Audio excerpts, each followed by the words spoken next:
My question is more of a question, really, but I wanted to see if there was an actual official cap for guild size. I wanted to see And secondly, if there was if an the actual commander skill would official remain cap at 100 for gold guild at size. launch I or wanted to not. see Secondly, if there if was the an commander actual skill would official remain cap at for 100 I guess, gold yeah, at there's launch or speculation going not. around about that Secondly, commander book and that price. There's some good points brought up on forums and all sorts of places about it that ArenaNet may take into consideration. From Sir Tiskies, I think that's how you get it.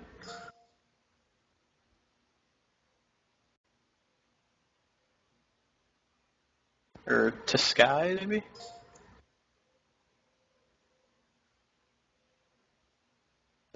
Alright, well, I'm going to come back to you, maybe having some mic issues. Shan would like to give some feedback possibly on guild cap. Yeah, I was just some feedback on the mechanism by which the tiers are raised from the guild. Now, as I understand it, the amount you have to pay to raise the cap goes up with each iteration, pretty much, and the total to get a guild to 700 is 4 gold. So I was wondering how people were going to ensure their members get part of the guild as quickly as possible, such that they can join the guild they've been looking forward to for the last X number of years, etc., pretty quickly, without having to farm too much or be told, go away, come back when you've got the money, sort of thing. I personally think the escalation in costs is a bit, what's the word I'm looking for, naughty, in that it can put additional pressure on guild leaders to buy gems for gold just so they can get their guild together at launch. That's a good comment. We'll see. ArenaNet's most likely. Oh, sorry, Chen. Yeah, sorry, it's 4.1 gold to get the guild cap to 100 in total. All right.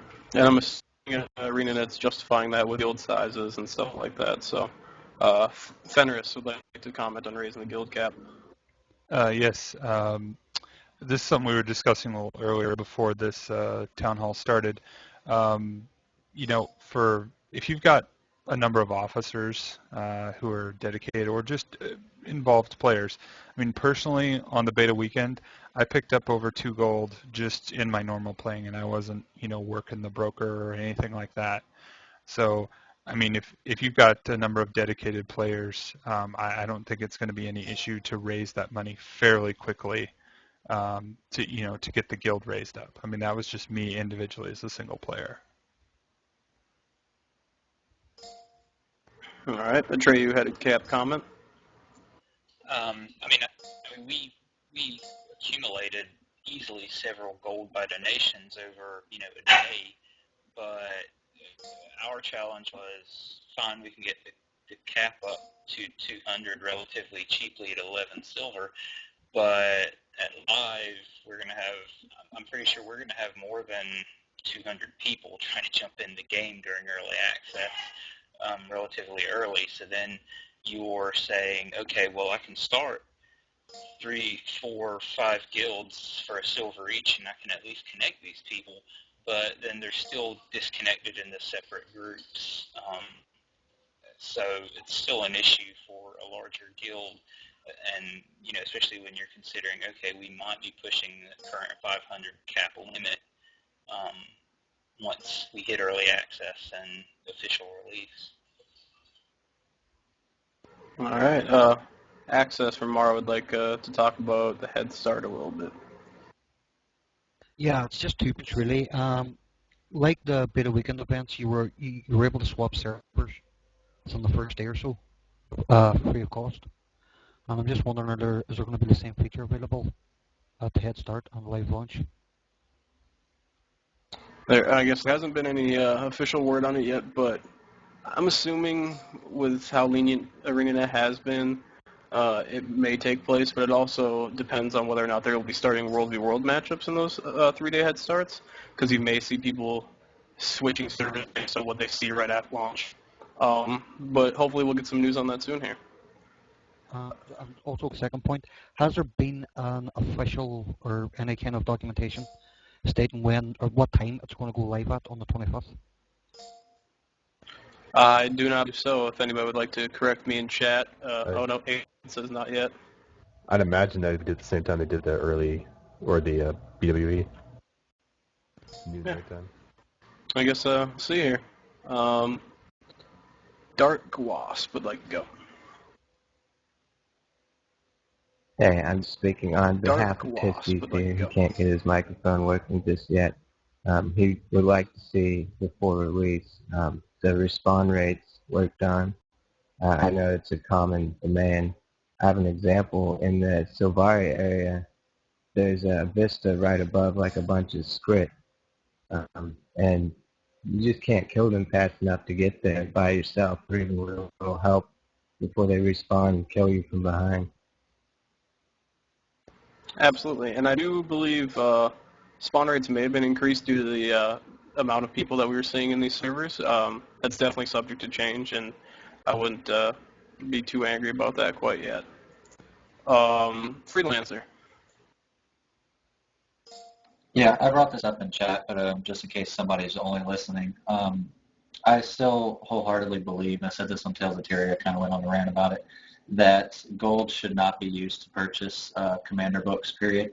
I don't understand, if it hasn't been tossed out yet, why badges of honor aren't considered instead. There's no true way to tell what a commander is, but at least we can all know that if somebody bought a commander icon with badges of honor, they at least have the experience at the very base level, so that you know that that commander icon at least has done something considerable, or at least over time. Right now, in BWE, I had my commander icon on Friday, first day, and it wasn't just from gems; it's just from a large guild. Other large guilds can do the same thing. Does that make me a great commander? No, not at all. It just means I have the money, and I don't think that example should apply. I think that commanders in any scenario, whether it's a large guild or a small guild, should earn it. And even coming from, I think all pretty much unanimously agree on that. And I don't think it'd be hard to implement. So I'm hoping that they consider doing that. Yeah, absolutely. And from what we've seen in chat, all of us big World v. Worlders in here, I guarantee we would all agree with it. And I know it was mentioned on Tales, and yeah, the badges of honor would be the easiest way to do it. They're battle hardened. They've been out there. They've been firing the arrow cart, firing the ballista, all that kind of stuff. So, Buzz has got something about commanders. Yeah, I just want to touch with what Free said. If you guys didn't see the Tales of Tyria episode, I suggest you watch it, because during part 2, Mike Ferguson actually contacted him and made a comment regarding the commander's manual, that there's only going to be 10 viewable. So whichever squads have the 10 highest will be the only ones that are viewable. I would just hope that there's some proper testing, that we don't have, say, what happened this weekend, that it's 10 total between all 3 servers, and it's just 10 per server. Yeah, absolutely, and I can't wait to see how that actually works in game. Whether or not like you get into World v. World and then create your squad, or you pop through the portal with the squad already and it'll automatically knock somebody else down. Yeah, definitely a good thing to hear that there's only 10, because I know we're all worried about that cosmetic item. That's the commander icon, right? So, we're gonna move on a bit here. Edited. And our next thing, I'd like to post it in chat. Grab the link. We've got some ArenaNet going to have an interview, so we've got a link here where you can post your any interview questions you'd like to see. Otherwise, I guess you could also post them in chat. We may add them to there via that. Yeah, so just compile any interview questions you guys would like to see, almost like an AMA. All right. Now we're going to move into guild alliances and server coordination. And again, I'm just going to reiterate, as Trigger said, we don't need any, chest pumping, EPing in here.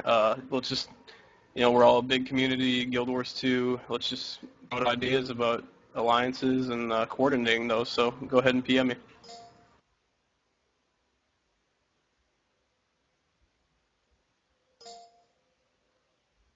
Free.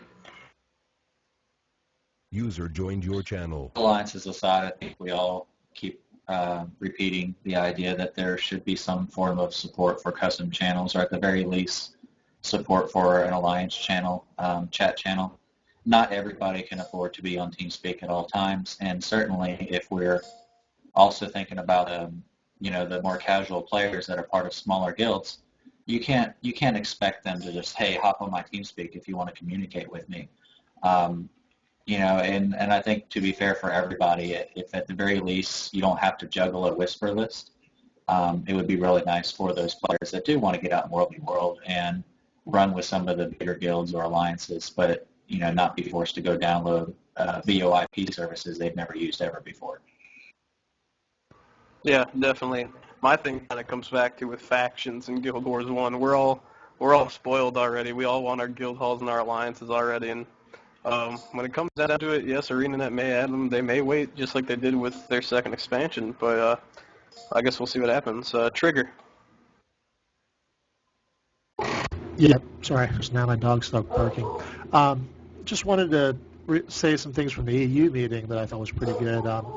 They were very much in favor of alliance chat, as Freelancer also mentioned, and just the segmentation. This game scales very nicely, way up to alliances, all the way down to teams and friends.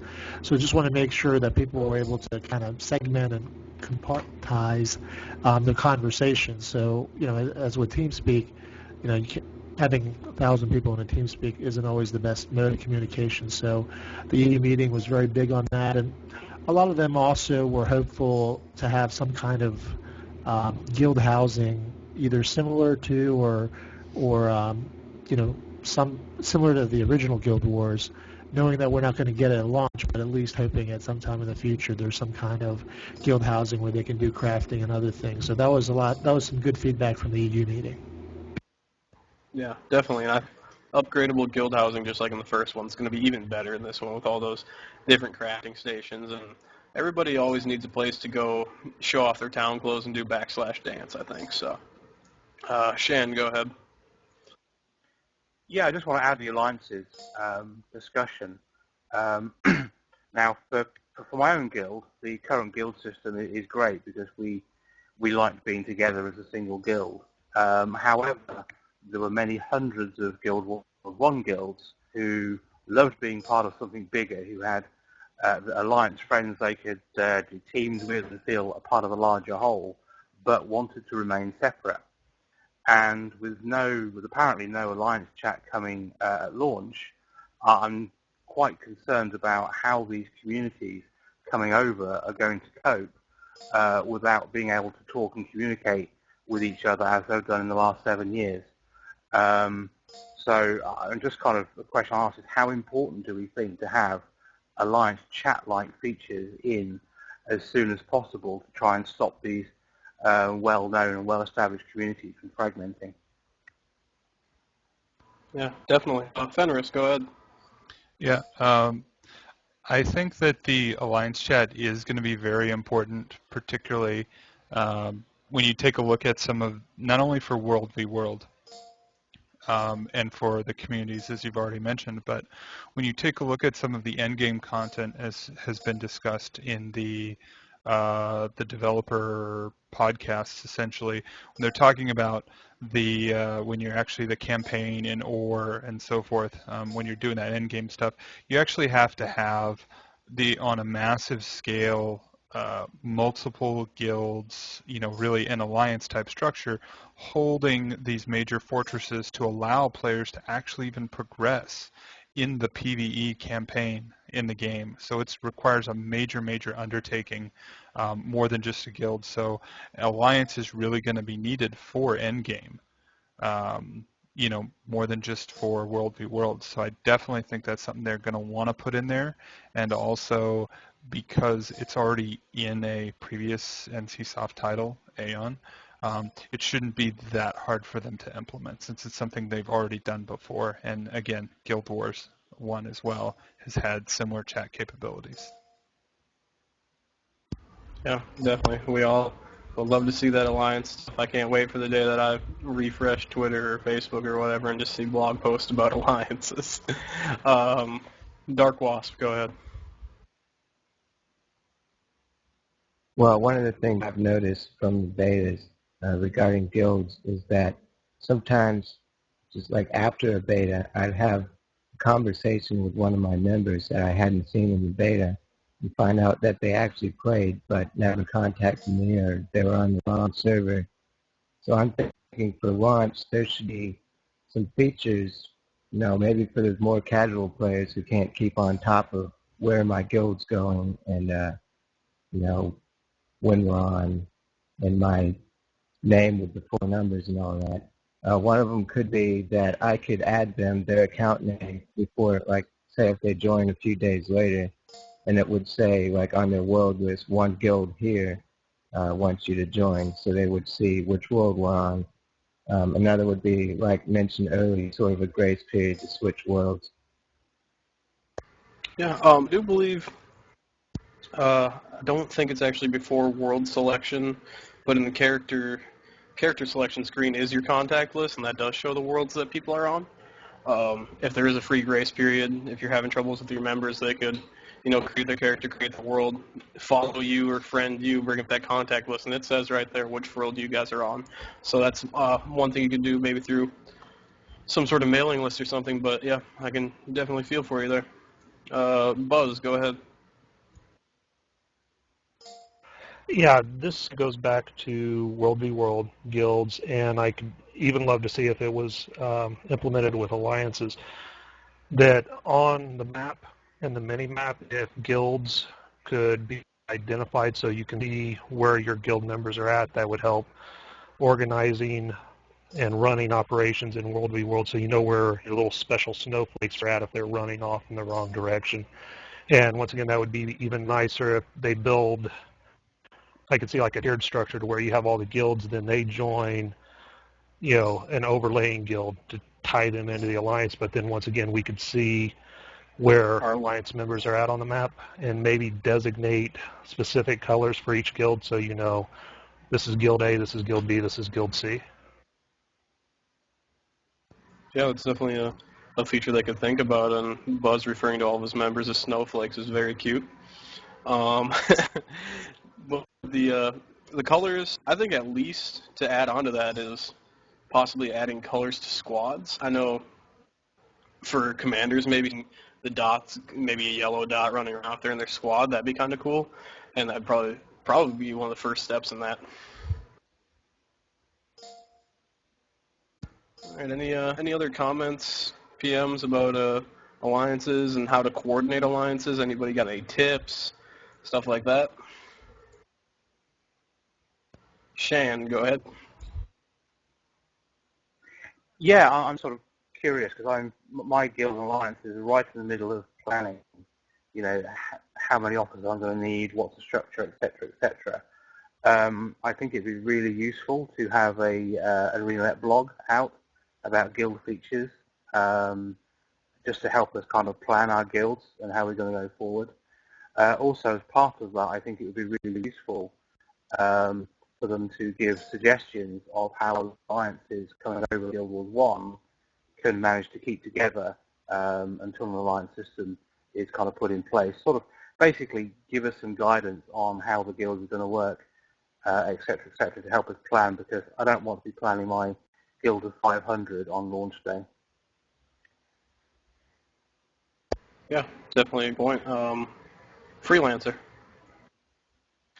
Going back to the players and those that aren't part of a big alliance or guild, I think it would be nice if there was a way that you could right-click a player and maybe, like, say, track me or something, so that when they do go out of the world, they can somehow see you on the map, or they can contact you on the fly. I had the pleasure of meeting a lot of great non-guilded players, as well as guys that were just sort of, grouping at the natural leaders, the ones that had people following them because they're trying to be proactive in World v. World. And I think that's something ArenaNet's really trying to focus on as well, because as we all can go back to, World v. World sort of be the casual entrance into, a more hardcore PvP, as much as we all try to make it hardcore, So if there was a way that instead of mass adding everybody to friends, if you could sort of, if you found somebody great or if you wanted to work with somebody, maybe right-click them and track them, or again, a custom channel or something, it would really help to bring all the pug players around, because I think the big question ArenaNet has to tackle is, okay, you have these great alliances and they're forming their own ways of communicating, etc. You don't really have to focus on them, but focus on the little guys. The alliances are going to pretty much take care of themselves. If there isn't a feature in game, we're going to figure out a way around it. But the pug players sort of run around like a massive, cloister of chickens and their heads cut off because they don't really quite know how to organize or set up anything. So I don't know the best way of doing it, but maybe ArenaNet could tackle that issue of sort of trying to focus in on mass groups of pugs. One idea that Tales of Tyria that I brought up before was, if you guys remember when you're doing PvE, how random events happen to pop up all over the map when you're running around a zone. Would it not be neat if there was like focus points that popped up randomly in World v. World that sort of corralled the pug players to come in and have this epic battle on a given part of the map? I think that would be really neat. Or if you see yourself running around and then like if there's a big battle between two very large groups, or you could have multiple of them where at any given time you would have a public event pop up on your screen and it would say defend this point because it's under attack. Another thing that could do is prevent the whole ninja capping that we all saw in World v. World, which really drove me insane. You spend all this time attacking towers and keeps only to find out that somebody put a catapult on the side of a wall so they didn't trigger the guards and they ninja capped it. I think it would be cool if a keep or a tower is under attack, that it created like a public event, where randomly just everybody would focus in on it and have those great epic battles that we all hear about. Yeah, definitely.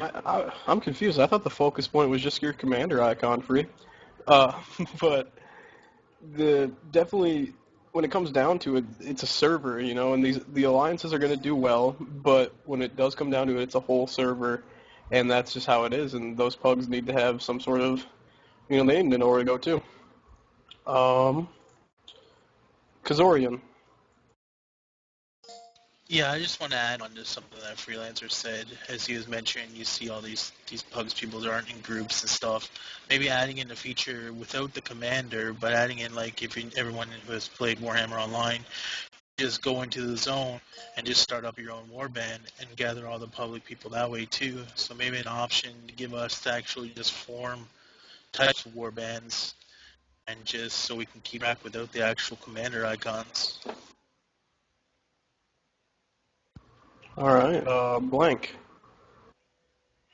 I wanted to tag to that a little bit about perhaps setting up a way so that before the commander tags get all sorted out, if someone says, hey, I'm leading a group around, I'm willing to have people come on in, so while I might be leading a group of 15 people of my guild around, I might run around, instead of having to PM them and go through all that stuff, they look at the map and it says, oh, hey, there's this guy who's willing to run around and do stuff. I could join up with them.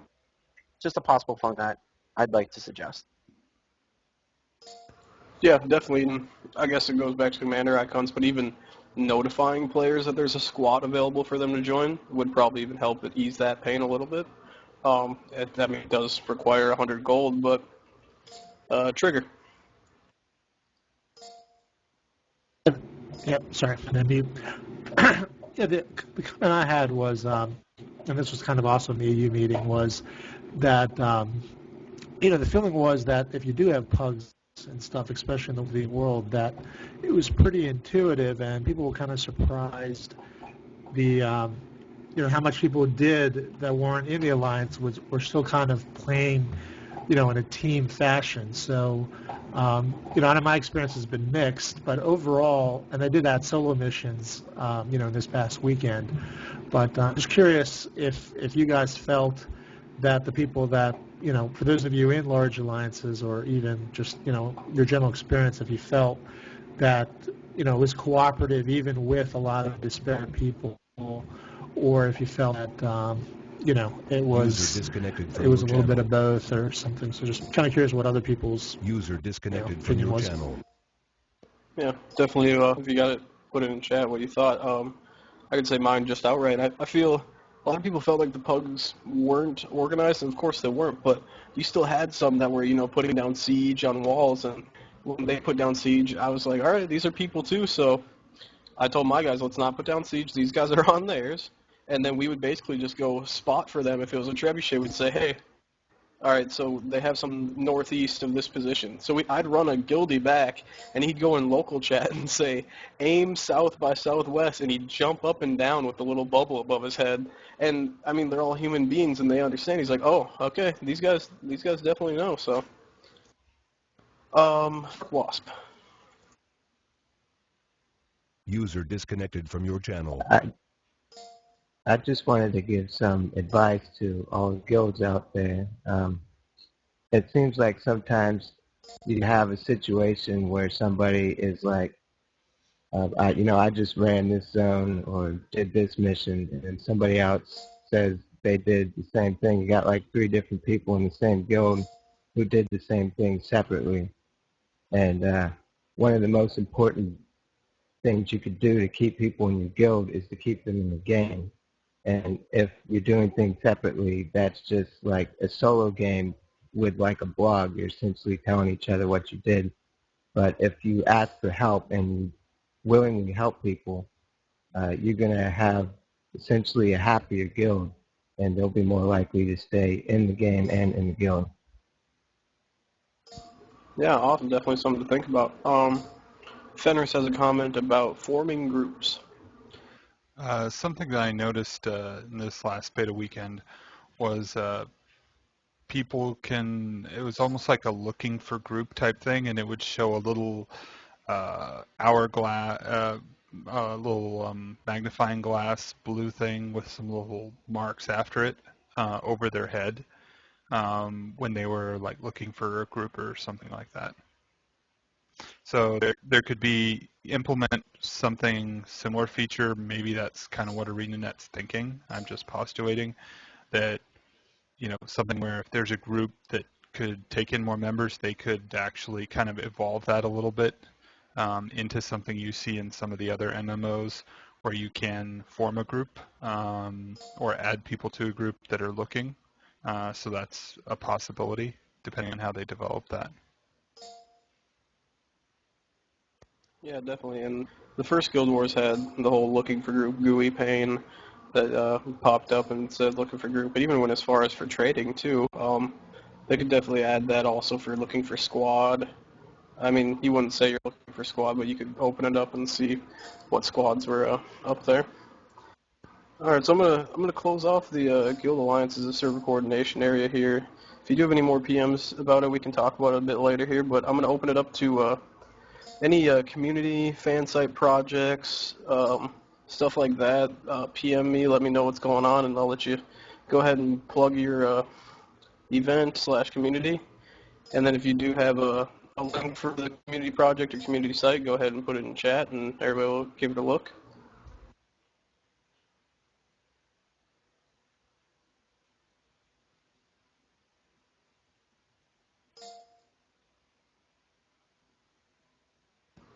Nothing? Nobody got anything for community?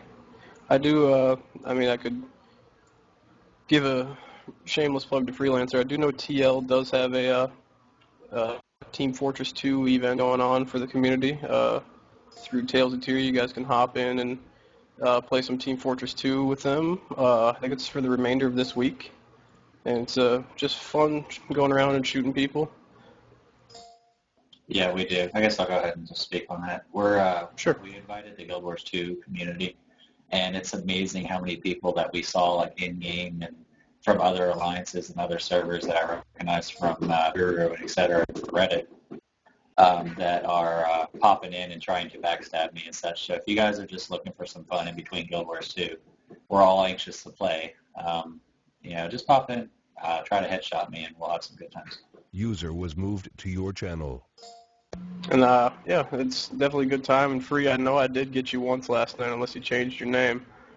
But yeah, he's pretty good too, so you got it back. Buzz has got a plug. Yeah, I plugged this last month. Other people you may know, I see a lot of new names in here that wasn't last month. Fist of the Empire has been working on an interactive World v. World map. I'll put the link in. It's a work in progress. What's on the development cycle this time around, before launch, we'll hopefully have to where you can save notes, draw on the map, place icons as far as force sizes.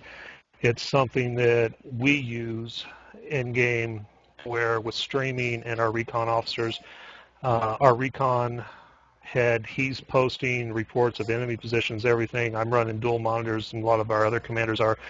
We're watching his stream, so we're actually seeing on the map what's going on, and I'll go ahead and put that link up. Yeah, very cool. Sardu has got a quick plug. Go ahead, Sardu. Yeah, I just wanted to mention we do regular recurring weekly community spotlight series on Guild Wars 2 Hub, and the whole thing is generally focused on anything community related. We love working with guilds, especially if it's we can help you promote recruitment, or especially for the alliances that are forming. We'd love to be able to help promote that kind of stuff. We do interviews or just spotlight features. So if you're interested in being showcased on our site, you can shoot me a quick email. It's sardu@10tonhammer.com. All right, very cool. Access has got a link from one of his guild members. Yeah, it's basically a PDF link in Google Docs that has a user-created starter guides for basically everything in the game, Guild Wars 2. I'll post it up. Everyone's free to look away and comment if they want. Awesome, very cool. All right, everybody else has got any links to post, any sites, stuff like that? Go ahead. I think we're going to move on to, let's do some class balance discussion. Anybody have anything about class balance? Free, if you'd like to plug that, go ahead. No, I'll speak on class balance. Just to throw a joke out there that Mesmers are obviously the superior class. Oh boy, here we go. Here we go. I could agree. I mean, there's so many times in World v. World, I was like, where are our Mesmers? I need a portal, like, right now, so. I might even think about swapping over to one just because we're kind of lacking in Mesmers right now, so. Fenris class. Oh, sorry. If you don't mind. Yeah, go ahead. On a more serious note, I think that if we're looking at World v. World and PW or PvE entirely, and structured is sort of its own thing, but I think Elementalists somehow need a sort of a rework or maybe a look at the way they work in World v. World. A lot of guilds now, and I hear this a lot from some of the other guilds, they almost debate just rolling mass Elementalists because Elementalists in World v. World have so much utility as far as defending and attacking if somebody's attacking your tower, then you just mass AoE everything and everything dies and you feel good about yourself. If you're attacking something, Elementalists are one of the only classes that can kill no matter where a siege weapon is placed on top of a wall, even if you place it towards the back of the wall, which we try to do. Elementalists are the only classes that can reach it and destroy it, and they do it very, very well. No other class really has sort of that attack defend utility. I like to joke around and say, Mesmer has a bunch of utility because of the portal, and they do, but I would rather 100 Elementalists over 100 Mesmers by any means, and I think a lot of guilds feel that way. I'm not saying Elementalists need nerf, but I think it would be cool to give other classes some sort of utility that equals the usefulness of a Elementalist. Yeah, definitely. No other class. I mean, in World v. World, Elementalists create the whole tactic of setting an arrow cart back further from the wall. I mean, yes, other classes can shoot them if they're there at the wall, but just an Ellie being able to put lava font down, storms down on top of it, it's just, I don't know. It's frustrating, but that's what it comes down to. Ryzankin. Yeah, I want to talk about the warriors. I can't remember what the skill setup is, but it involves the 100 blades skill that pretty much kills you in 3 skills in structured PvP that I came across a lot.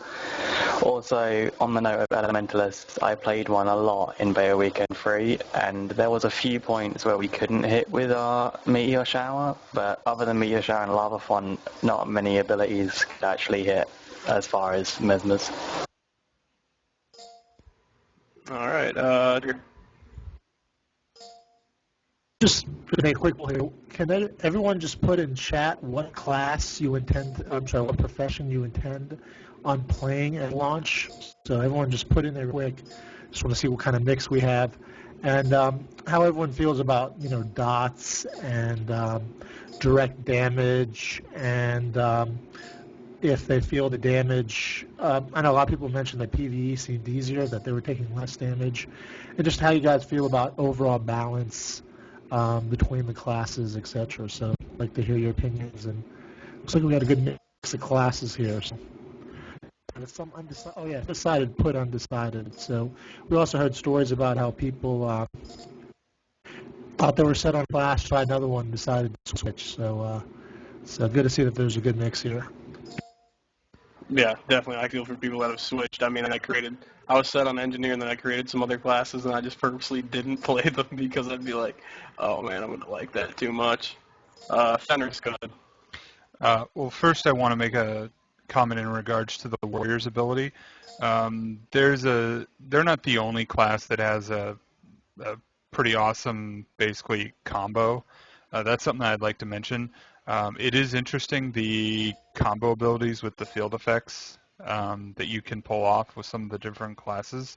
But, like, for example, with a Guardian, with a Greatsword, I can bust out a combo that, whether it's PvE or PvP with my Greatsword, I practiced this during the beta, it pretty much wipes something out in just a couple seconds, even if it's a veteran mob or a player. But as far as class balance for other stuff, I see a lot of use for the Necromancer to be able to put down some nice healing and support abilities with the staff.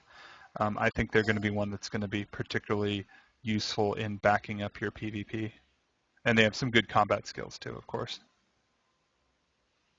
Absolutely, yeah. I felt Danger with the Greatsword was pretty cool, and I felt pretty powerful and in PvE, just like you said with the veteran mobs and stuff. And then I felt with World v World they had pretty good single target lockup with their leaps and stuff like that. But I just can't wait to see how other classes evolve into different roles. Dark Wasp. So I did Mesmer the first time this beta weekend, and it eventually became fun, but one of the problems that I had with it was it didn't seem to start out that way. I think that Mesmers are really more reliant on the utility skills and being able to do all sorts of crazy stuff, but when you start the game, you're just basically wanding everything, and I found that I needed to get as far away from the wand as possible because the one I started with was getting me like bronze participation on events I was there the whole time for. So I was curious if anyone else felt that Mesmer kind of started a little weak and then got better, and if they could use a better introduction. All right. Gonzaga has something he says. Well, I think we can all share this. Is Sylvari roots. I'm sure the chat's going to go crazy except for those Mesmers out there that can blank out of it. Buns, if you'd like to share your concerns. Yeah, I try not to like QQ too much about, overpowered skills and traits and whatnot, but I gotta say, I mean, as a warrior, I mean, I was built for condition. Those roots were a real pain in my butt. And, I've seen like 2-second stuns, 4-second immobilizes, knockdowns, knockbacks, things like that. But those roots, I mean, they need to either lower the hit points or, shorten the duration or something like that. I mean, they need to be tweaked. I'm not going to say that they need to be removed, but they need to be brought into balance, in my opinion. All right. Freelancer, you going to tell me you can blink out of the roots? I sure am. Anything that breaks CC or moves you will get you out of roots immediately. So I don't know what class you play, but I know a lot of classes have like a movement skill like Blink or something.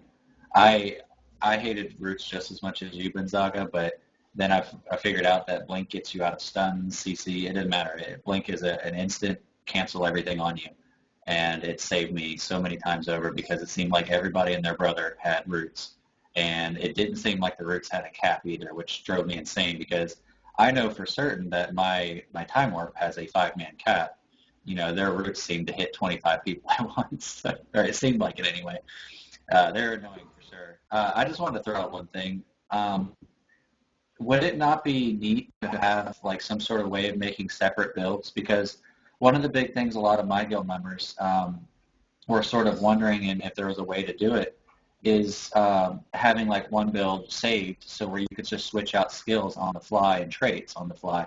It doesn't matter whether you have to go to NPC or not, but just being able to set that up so it's like if you know you're going out to World v World, the traits I would use on my Mesmer is far, far different than what I would use for PvE, for example.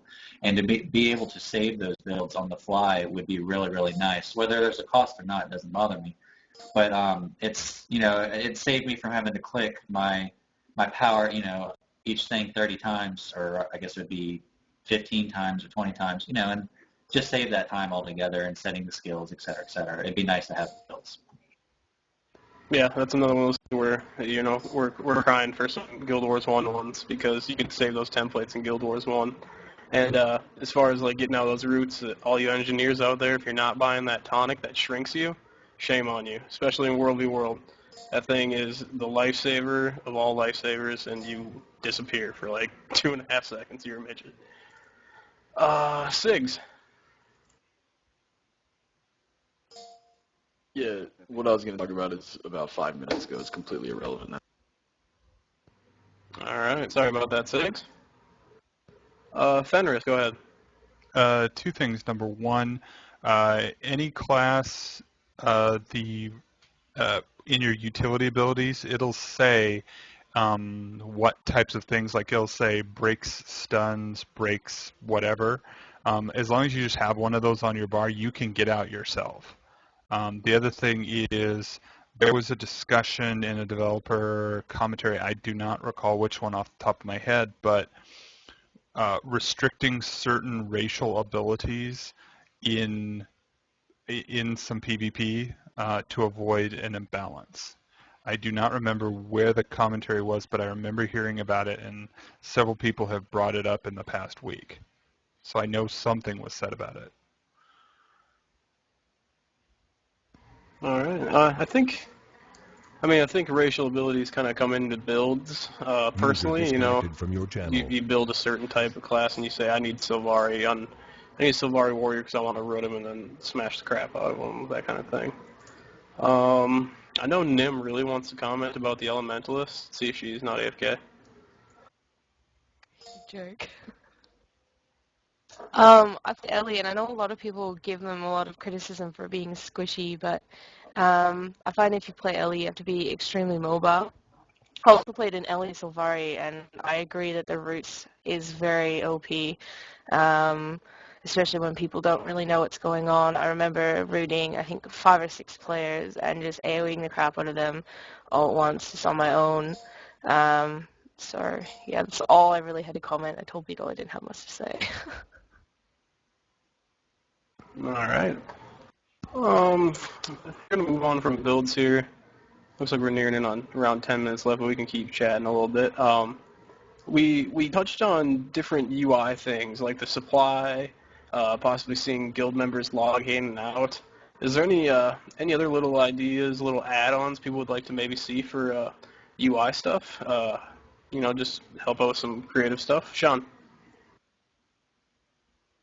Yeah, I'd like to see more customization in the UI itself, particularly in being able to resize stuff. I mean, I play on a 30-inch screen, and the icons are terribly small in comparison with the screen estate, and the chat box is also too small in terms of where I'd want it to be on the screen. So I think being able to resize the UI would just be a great help for gameplay. Yeah, definitely. And another thing that was in Guild Wars 1. I think you said 30. That's what I Yeah, thought. 30-inch monitor, yeah. It's 2560 by 1600. Okay. Because I used to play FIFA on a 13-inch. That was a VCR compatible too. That was living high life. Yeah, the chat box, I tried to make it as big as I can, but I still end up with about 6 to 8 inches of blank space where I'd want the chat box to be.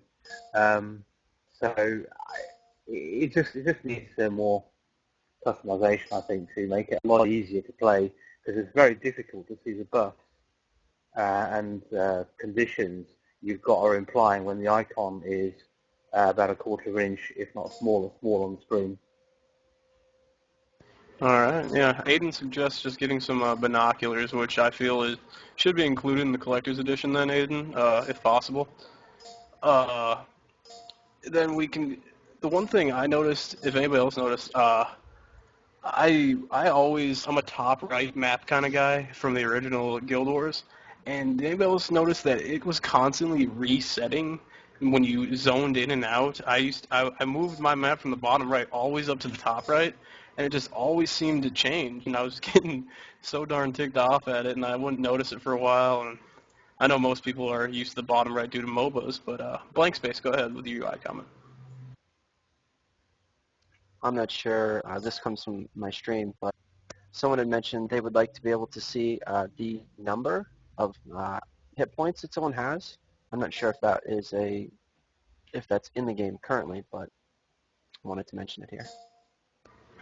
Yeah, I mean, that's definitely a pretty easy thing, I think, to add via code or just even a checkbox.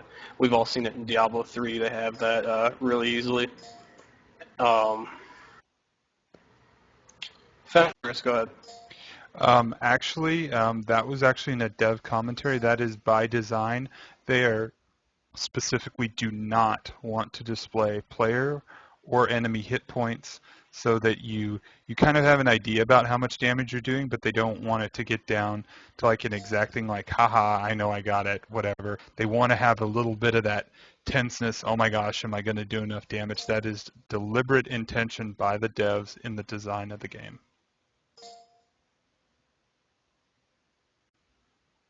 All right, sounds good. That's probably Aiden's doing with how copied up he is. He probably suggested that. Diamos. Yeah, I wanted to suggest that we see some kind of guild calendar in game for scheduling stuff, world events or anything, or even Alliance if that becomes a thing, or even possibly doing it for a whole community thing. Maybe Lions Art have some kind of town roster. I don't know, something that you could sign up saying that some guild is hosting something. Almost like a raid sign up internally. They in Guild Wars 1 they did have some bounty boards and tournament boards and stuff like that, but that'd be a pretty cool thing. Not sure how it would quite be implemented, but definitely something to suggest here for sure. Anybody else on some UI issues? Or not issues, but suggestions? Send me a PM if need be. Otherwise, we're going to start to wrap it up here. I'd just like to remind everybody about our Fragworld is going to be doing, well, Guild World is going to be doing a guild speed dating event, and how that works is basically you sign up for the speed dating event. Trigger, do you want to take it away? Sure, I can. Basically, as soon as we get enough people signed up, we'll schedule that. We're hoping to get it right before launch for those of you that are still recruiting, because we always want to, promote people. It is Guild Wars, so we do want to help people find the right guild for themselves. So I'm just going to post a link to it, but as soon as we get enough signups, we'll fix on a date. But I'll explain a little bit more to anyone that wants to know about it after the meeting. But it's basically where we basically go into a team speak like this. People come in. Each guild has their own channel, and players will go to the different channels and find out about the guild. The guild will find out. It's a lot more personable than forums and having to bump your post every week here and there. So just it was something that worked well in other games that we've done. So we want to see if there's interest in Guild Wars community for us to do the same event. And I think ArenaNet will help us promote it too. So hopefully we'll have a lot of gamers come in that are looking for guilds, and we think right before launch is a good time for it. The other thing I want to mention is I also put a link to our guild database. So it covers a lot of other games as well, but I suggest all of you add to it because it is a good recruiting tool also. We also intend to add certain features to it in the near future, one of which is achievements. So you can basically add an achievement for Guild Wars and other games, and it'll automatically appear on your guild page. And you can also upload videos of your World v. World battles, etc., to your guild page so that recruits, etc., can see that. So those are some features we're adding to our guild and fan site databases also. So that's I think that's pretty much what's coming up for us. We'll probably have some kind of launch event, but I think we will have one more of these, I think, before launch. And as I mentioned, we're going to try to do a Q&A with ArenaNet. That might not be till after launch, but so we have some good stuff coming up.